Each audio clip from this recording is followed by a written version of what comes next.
6 prácticas bárbaras más que la Biblia aprueba, pero el cristianismo intenta ocultar. El código moral de la Biblia no se limitaba a la esclavitud ni a los sacrificios. Iba más allá y se volvía aún más cruel.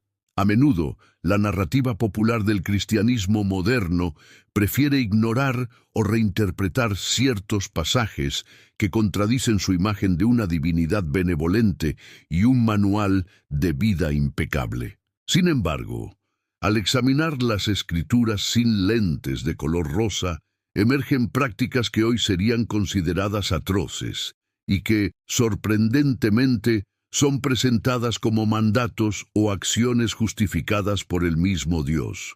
Estas no son meras anomalías o errores de interpretación, sino que forman parte intrínseca de los textos fundacionales. Una de las prácticas más desconcertantes y sistemáticamente ocultadas es el infanticidio autorizado o incluso ordenado por Dios en ciertos contextos. No hablamos solo del sacrificio de Isaac, que fue una prueba y no se consumó, sino de casos donde la vida de los niños pequeños era despreciada y su exterminio parte de la Guerra Santa. Por ejemplo, en el Antiguo Testamento, tras la conquista de ciudades, se narra cómo a menudo se debía destruir todo lo que respiraba, incluyendo niños. La justificación solía ser la pureza religiosa o la eliminación de una amenaza futura, pero desde una perspectiva ética contemporánea, estas son acciones de genocidio infantil. El libro de Deuteronomio, Números e incluso Samuel contienen ejemplos escalofriantes de esta práctica, presentando a un Dios que no duda en ordenar la matanza de inocentes para cumplir sus propósitos.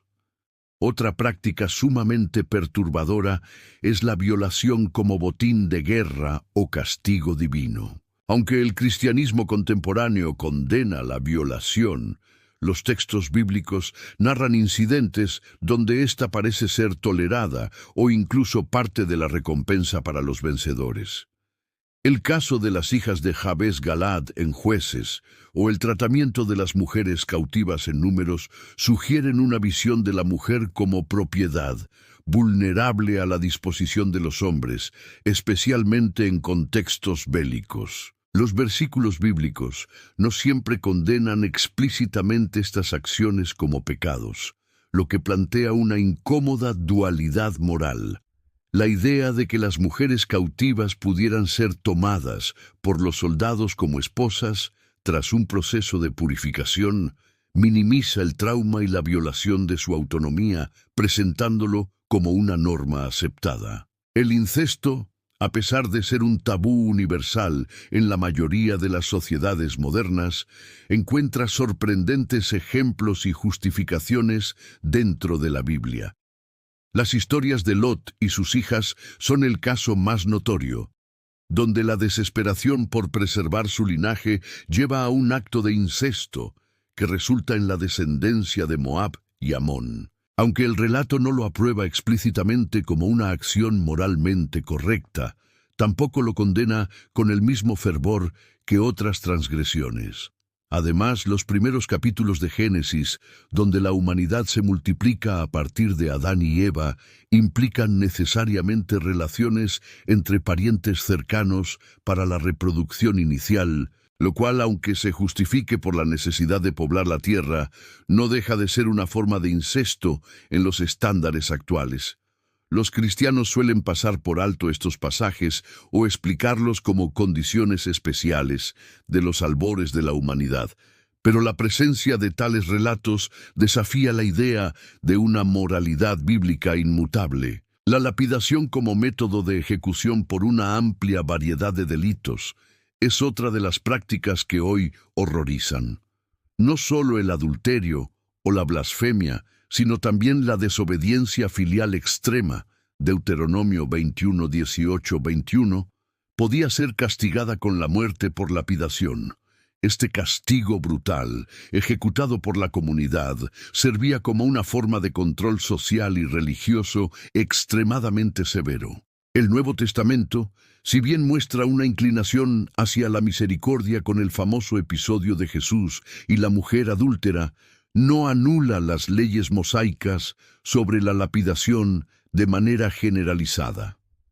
La brutalidad de este método, donde la comunidad participa directamente en la muerte del individuo, subraya una visión de la justicia que choca profundamente con los principios de los derechos humanos modernos. La esclavitud, como ya se mencionó, es un tema recurrente, pero es importante recalcar cómo la Biblia no solo la aprueba, sino que también establece regulaciones para ella. No se trata de una esclavitud diferente o servidumbre voluntaria, como algunos intentan argumentar. Los textos distinguen entre esclavos hebreos y no hebreos, permitiendo que los últimos sean poseídos a perpetuidad y heredados por las generaciones futuras. Levítico 25, 44, 46. Se regulan los castigos físicos a los esclavos, incluso permitiendo golpizas severas, sin consecuencias, si el esclavo sobrevive unos días, lo que implica una deshumanización total.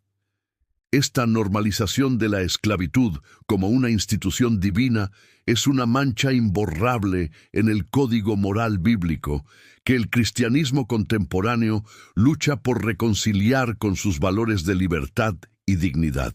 Finalmente, la poligamia y las uniones concubinarias, aunque no son tan violentas como otras prácticas, son moralmente complejas y culturalmente desfasadas respecto a los valores cristianos modernos. Patriarcas como Abraham, Jacob y David tuvieron múltiples esposas y concubinas, y estos arreglos no solo fueron tolerados, sino que en algunos casos, como con David, se les dio bendición divina. La Biblia no prohíbe explícitamente la poligamia en el Antiguo Testamento, más bien la regula en ciertos pasajes, lo que implica su aceptación como una práctica social legítima. El cristianismo actual defiende la monogamia como el ideal matrimonial, basándose en interpretaciones del Nuevo Testamento y las enseñanzas de Jesús. Sin embargo, al confrontar la poligamia de figuras bíblicas veneradas, los apologistas deben realizar malabares hermenéuticos para explicar por qué lo que fue aceptable para los hombres de fe del pasado ya no lo es. Estas prácticas, lejos de ser incidentes aislados o metáforas, son parte integral de la narrativa bíblica. Presentan un panorama de una moralidad antigua, que si bien pudo haber sido contextual para su tiempo, difiere drásticamente de los estándares éticos y humanitarios que la sociedad y el propio cristianismo pretenden defender hoy. El intento de ocultar o reinterpretar estas verdades incómodas solo subraya la tensión entre la letra del texto sagrado y la evolución de la conciencia moral humana. La Biblia, en su totalidad, es un documento complejo que revela verdades brutales junto a enseñanzas de amor y redención. Ignorar sus pasajes más oscuros no hace que desaparezcan, sino que empobrece la comprensión de su verdadero impacto histórico y moral. El código moral de la Biblia no se limitaba a la esclavitud ni a los sacrificios, iba más allá y se volvía aún más cruel.